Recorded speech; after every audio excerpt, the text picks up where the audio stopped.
السلام عليكم ورحمة الله وبركاته. بسم الله الرحمن الرحيم. الحمد لله والصلاة والسلام على رسول الله وعلى آله وصحبه أجمعين. أما بعد. ഏറെ ആദരവ് നിറഞ്ഞ സത്യവിശ്വാസികളെ, സഹോദരങ്ങളെ,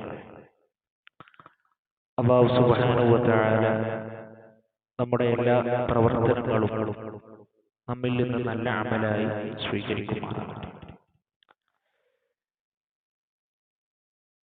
നമ്മുടെ ജീവിതത്തിൽ പലപ്പോഴും നമ്മുടെ മനസ്സിൽ വന്നിട്ടുള്ള ചിന്തയാണ് ആ വ്യക്തി നല്ല ഒരു വ്യക്തിയാണ്, എന്നാൽ അയാളുടെ സ്വഭാവം അത്ര ശരിയല്ല എന്നൊക്കെ ചില സംസാരങ്ങളൊക്കെ എപ്പോഴെങ്കിലും ഞാനും നിങ്ങളൊക്കെ സംസാരിച്ചിട്ടുണ്ടാവും. യഥാർത്ഥത്തിൽ പ്രിയപ്പെട്ടവരെ, ആ വ്യക്തി ഒരു നല്ല ദീനിയായ വ്യക്തിയായിരുന്നുവെങ്കിൽ അയാളുടെ സ്വഭാവം നന്നാകുമായിരുന്നു എന്നുള്ളതാണ് നമുക്ക് മനസ്സിലാക്കുവാൻ കഴിയുന്നത്. കാരണം സൽസ്വഭാവം എന്നുള്ളത് അത് മതപരമായി കൊണ്ട് തന്നെ നമ്മൾ ജീവിതത്തിൽ കാത്തു സൂക്ഷിക്കേണ്ടുന്ന ഒരു പുണ്യകർമ്മമാണ്. എത്രത്തോളം എന്ന് വെച്ചാൽ അള്ളാഹുവിന്റെ പ്രീതിയും പ്രതിഫലവും ഒക്കെ ആഗ്രഹിച്ച് നമസ്കാരം, നോമ്പ്, സ്വതന്ത്ര പോലെയുള്ള കർമ്മങ്ങൾ നമ്മൾ ചെയ്യുമ്പോൾ അതേപോലെ ഒരു പുണ്യകർമ്മമായി നാം ഈ സൽസ്വഭാവത്തെ നമ്മൾ ഏറ്റെടുക്കാറുണ്ടോ എന്ന് നമ്മൾ ചിന്തിക്കേണ്ടതുണ്ട്. ഈ സൽസ്വഭാവം കൊണ്ട് നമുക്ക് ലഭിക്കുന്ന ശ്രേഷ്ഠതകൾ വലുത് മഹാനായ റസൂലുള്ളാഹി സ്വല്ലല്ലാഹു അലൈഹി വസല്ലം പഠിപ്പിച്ചു. നോമ്പനുഷ്ഠിക്കുന്നവന്റെയും നമസ്കരിക്കുന്നവന്റെയും പദവി അവൻക്ക് ലഭിക്കുമെന്നുള്ളതാണ്. ഇന്നൽ മുഅ്മിന ലയുദ്രിക ബിഹുസ്നി ഖുലുഖിഹി ദറജത സ്വാഇമിൻ ഖായിം.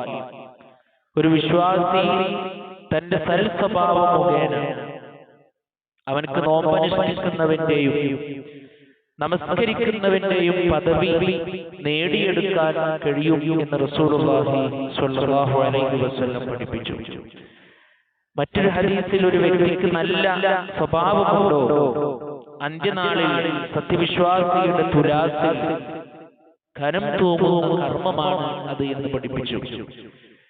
മാ ശൈഉൻ അസ്ഖലു ഫിൽ മീസാനിൽ മുഅ്മിനി യൗമൽ ഖിയാമത്തി മിൻ ഖുലുഖി ഹസനി وإن الله ليبغض الفاحش البذيء.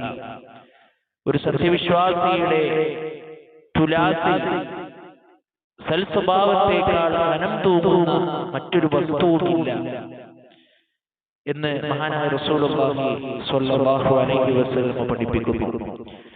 സ്വർഗ്ഗം ലഭിക്കും എന്ന് മറ്റൊരു ഹദീസിൽ നമുക്ക് കാണുവാൻ കഴിയും.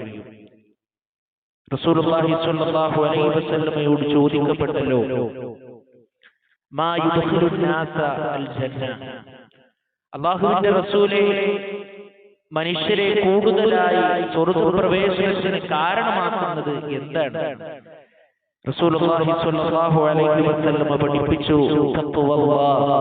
ഒന്ന്, അല്ലാഹുവിനെ സൂക്ഷിക്കലും. രണ്ട്, വഹുസ്നുൽ ഖുൽഖ്, സൽസ്വഭാവം എന്നുള്ളതാണ്. പ്രിയപ്പെട്ടവരെ, ഒരുപാട് ഹദീസുകൾ ഇതിന്റെ ശ്രേഷ്ഠതകളെ നമുക്ക് മനസ്സിലാക്കാൻ കഴിയും. അപ്പൊ നമ്മളെല്ലാവരും നമ്മുടെ ജീവിതത്തിൽ അതൊന്ന് ശ്രദ്ധിച്ചാൽ ഈ ഫضലുകളൊക്കെ നമുക്ക് എല്ലാവർക്കും നേടിയെടുക്കുവാൻ കഴിയും. അതുകൊണ്ട് ആ ഒരു രൂപത്തിലുള്ള ഒരു ശ്രദ്ധ പ്രിയപ്പെട്ടവരെ അമലുകൾ ചെയ്യുന്നതോടൊപ്പം ഈ ഒരു വിഷയത്തിലും നമുക്ക് എല്ലാവർക്കും ഉണ്ടാവുക. അല്ലാഹുവിന്റെ റസൂൽ സ്വല്ലല്ലാഹു അലൈഹി വസല്ലം പഠിപ്പിച്ച ഒരു ഹദീസ് കൂടി പറഞ്ഞ് നമുക്ക് അവസാനിപ്പിക്കാം. ഇന്ന മിൻ ഖിയാരിക്കും അഹ്സനകും അഖ്ലാഖ. നിങ്ങളിൽ വെച്ച് ഏറ്റവും ഉത്തമരായിട്ടുള്ള ആളുകൾ നല്ല സൽസ്വഭാവമുള്ളവരാണ് എന്നാണ്. അതല്ലേ പ്രവാചകൻ സ്വല്ലല്ലാഹു അലൈഹി വസല്ലമക്ക് സർട്ടിഫിക്കറ്റ് കൊടുത്തുകൊണ്ട്, അഥവാ അത്രയേറെ പ്രവാചകൻ സല്ലല്ലാഹു അലൈഹി വസല്ലമയുടെ നന്മയെ എടുത്തുകൊണ്ട് പരിശുദ്ധ ഖുർആൻ പഠിപ്പിച്ചത് വ ഇന്നക ലഅലാ ഖുലുഖിൻ അദീം, നബിയേ താങ്കൾ ഏറ്റവും നല്ല സൽസ്വഭാവത്തിന്റെ ഉടമയാണ്. അതുകൊണ്ട് ഈ ഒരു നല്ല ഗുണം നമ്മുടെ ജീവിതത്തിൽ നമ്മൾ കൊണ്ടുവരാൻ ശ്രമിക്കുക. റബ്ബ് സുബ്ഹാനഹു വ തആല നമുക്ക് എല്ലാവർക്കും അതിന് തൗഫീഖ് നൽകി നമ്മെ അനുഗ്രഹിക്കുമാറാകട്ടെ. റബ്ബനാ ആതിനാ ഫിദ്ദുനിയ حسنة وفي الآخرة حسنة وقنا عذاب النار. آمين آمين برحمتك يا أرحم الراحمين. السلام عليكم ورحمة الله وبركاته.